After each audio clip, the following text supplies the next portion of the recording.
ये ज्ञान भगवान की तरफ से गर्भस्थ शिशु को होता है।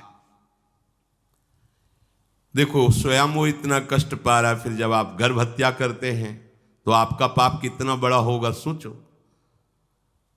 सब माताओं से विनय है, संयम से रहो, सावधान रहो। ये हत्या ऐसी नहीं कि तुम्हारे दान पुण्य से क्षमा हो जाएगी।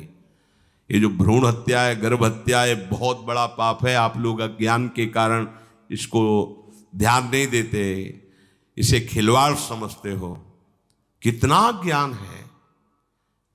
बेटी ही मां है, बेटी ही बहन है, बेटी ही पत्नी बनती है, बेटी ही किसी के जीवन को धारण करने वाली बनती है। और आपने गर्भ में देख लिया बेटी है, तुम स्वयं मां होकर उसका साथ दे रहे हो उसका नष्ट करने के लिए। हमारी तो बात ही समझ में नहीं आती, क्या बुद्धि भ्रष्ट हो गई। अगर पुरुष का इतना महत्व है तो बेटियां ना हो तो तुम्हारी कौन सी गति होगी सोचो जरा। जीना मुश्किल हो जाएगा तुम्हारा। तुम पुरुष किस काम के रह जाओगे। तुम्हारा अर्धांग काट दिया जाए तो तुम कैसे होगे। ये स्त्री स्वरूप अर्धांग है। जिस घर में मां बहन नहीं है, स्त्री स्वरूप नहीं, श्मशान जैसा वो होता है। ध्यान दीजिए, ये बहुत बड़ी गलती है जो अपनी बेटियों की हत्या करते हैं। और ये वो पाप है जो अक्षम्य अपराध है। स्त्री हत्या करना शास्त्रों में बहुत बड़ा पाप कहा गया है। फिर वो तो बच्चा है, बिल्कुल नहीं।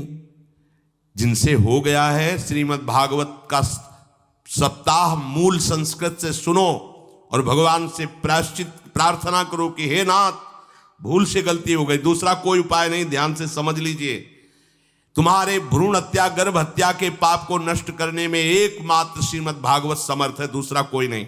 कोई दान पुण्य तीर्थ स्नान तुम्हें क्षमा नहीं कर पाएगा। यह ऐसा महापाप है। अगर हृदय में जलन करके और मूल संस्कृत के द्वारा पूरी 7 दिन में भागवत श्रवण की जाए नियम से, तो भागवत समर्थ है, इस हत्या के पाप से भी आपको मुक्त कर देगी। जिनके ऐसे हत्या हो गई हो करवा लो, नहीं तो बुद्धि आगे भ्रष्ट करके तुम्हें हरि गुरु से विमुख कर देगा। ये पाप ऐसा नहीं कि तुम्हें 2-4 माला घुमाने से क्षमा हो जाएगा। ये महत अपराध है।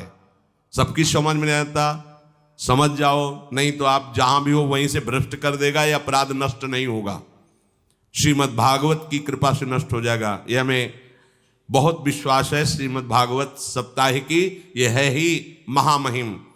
प्रेत योनि को प्राप्त धुंधकारी को सीधे भगवत पार्षद स्वरूप देकर परम पद में आरूढ़ कर दिया। केवल 7 दिन की मूल संस्कृत एक भी श्लोक नहीं छूटना चाहिए।